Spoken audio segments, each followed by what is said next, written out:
All right, welcome. Hello, everyone. This is Courtney Rollins with the Life in Transitions Experts YouTube channel and podcast here with another piece of content that I hope is very helpful for someone who maybe find themselves going through probate or someone that they know or love is going through probate and they find that they are either responsible or they want to help the person responsible. Today, we're going to look at some mistakes to avoid if you find yourself in probate in North Carolina. I'm the Life in Transitions property specialist, and that means I'm helping people who are going through some of their biggest transitions in life. And one of those is helping someone, helping a state be settled. Probate is the process, just in case you're here watching as a practitioner or someone curious or just learning about probate. It is the legal process of settling the affairs of a person who's passed away. So if someone dies with property in their name or debt in their name, there has to be a way to legally rectify and address those situations, and that's what the probate process does. Even with the will has to go through probate. If there isn't a will, then it definitely has to be administered. The state has to be administered based on the laws of the state of North Carolina we're looking at today. I'm not an attorney or giving any legal or financial advice. I'm sharing my experience as a probate specialist, someone who works in this space, helping people with most of the time the property. Quite often there's other challenges that come up and try to at least give my opinion and my experience. And hopefully it does still help people and point them in the right direction. So let's take a look. Let's go ahead and jump in. Number one, that is not seeking some type of professional guidance or advice. You do not necessarily have to have an attorney when you're doing probate, but it is highly recommended and encouraged for you to do that. You know that you're getting top-notch fiduciary uh, uh, representation here because it is a it there are legal steps in liability if you do this the wrong way.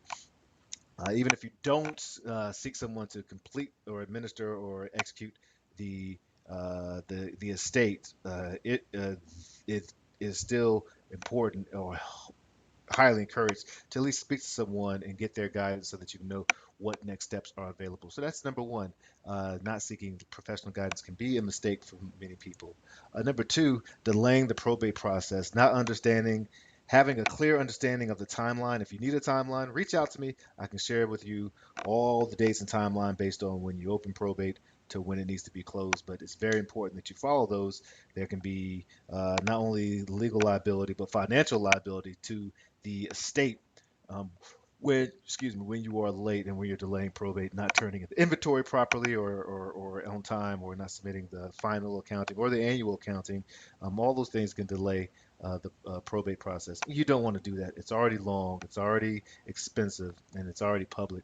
And so the longer you keep all those out there, the more challenging each of those areas can be for your life and for the people who are connected to the estate. Number three, incorrectly valuing the assets. Now, everything that when someone passes away, the value of the assets at that time of the death has to be accurate and has to be accounted for. Um, so if you have a car, you need to find out quite often the blue book value of that day, the stock. What was the value of that day when it was when it was valued. Then later on, as long as the property or the estate is open, if money comes in based on like income from rents or from businesses, there has to be a way to assess that, and that's why it's so important to have professional guidance to help you along that way, as well as to make sure that that you're crossing your T's and dotting your I's and make sure the value is properly set up. Because again, this can delay the process. Number two, you make sure that you have addressed all the debts and claims that have come in that are valid. I always encourage people to negotiate all debts and claims there, but if you can't just ignore them, you have to at least show in good faith that you addressed them. And if they got resolved, great. And if there isn't enough money in the state, then you have to follow the protocol that guides who and what gets paid in what proportion. So that definitely is something a mistake to avoid. And of course, mishandling the estate's accounts. I highly recommend that if you are opening an estate, that you have its own separate bank account. Quite often, the decedent's bank, if they have an account, will allow you to open up an account. And I would do all transactions in there. Sometimes people, for convenience sake and for many other reasons, will make purchases or deal with pay for things with their own account and expect to be reimbursed and have different things that that can really muddle up and make it more challenging to resolve the account. Having a smooth transaction is awesome. Coming to professionals who can almost provide a concierge service and give you one bill as opposed to multiple bills can also make that task easier when there's less things to account for. That's definitely something to consider when you're thinking about dealing with the administration fees and the fees that come up in an estate. And again, neglecting, just completely ignoring creditor claims is another thing that is challenges. Not only mishandling or not addressing it, but completely neglecting them is something that will if the creditor goes out, has every right to, um, will create headache and hang up. So make sure that you're at least addressing them. Also, it's important that anybody who's a beneficiary has a stake in the interest in the estate. You need to make sure you're communicating with them well. Not communicating with beneficiaries can cause all type of challenges or problems. Letting them know what stage you are along the way, what they expect to get to receive if they're receiving anything, making sure they sign off on acknowledgement that they received what they need to receive is so important. And keeping records is so important.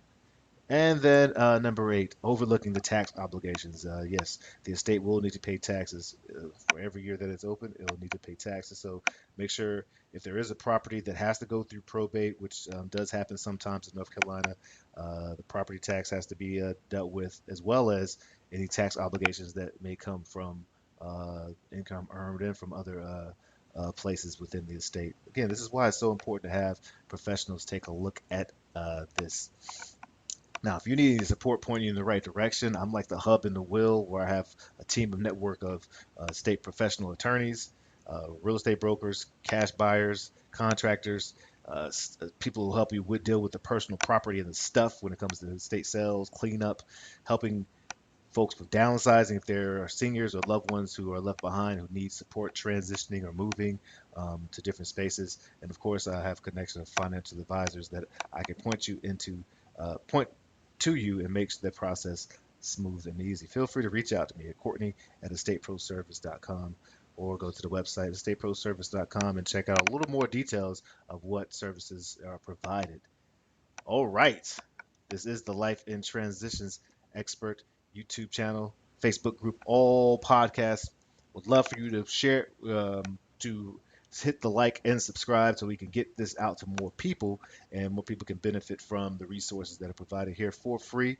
And if you are a practitioner and you want to be interviewed, that's one of my favorite things to do is to share all the amazing things people are doing who are other life and transitions experts, whether it's in care management, whether they're attorneys, or perhaps they're real estate investors helping provide quick cash offers, or real estate agents who are helping list. There are many people who work in this area in this field, and it's a team sport and team effort. We'd love to share the great things you're doing. So reach out to me. Would love to speak to you. Check out the old interviews with folks that have had some great content, at least in my opinion, come up in recently. And yeah, I hope it's helpful. Life in Transitions Expert Podcast, LITE.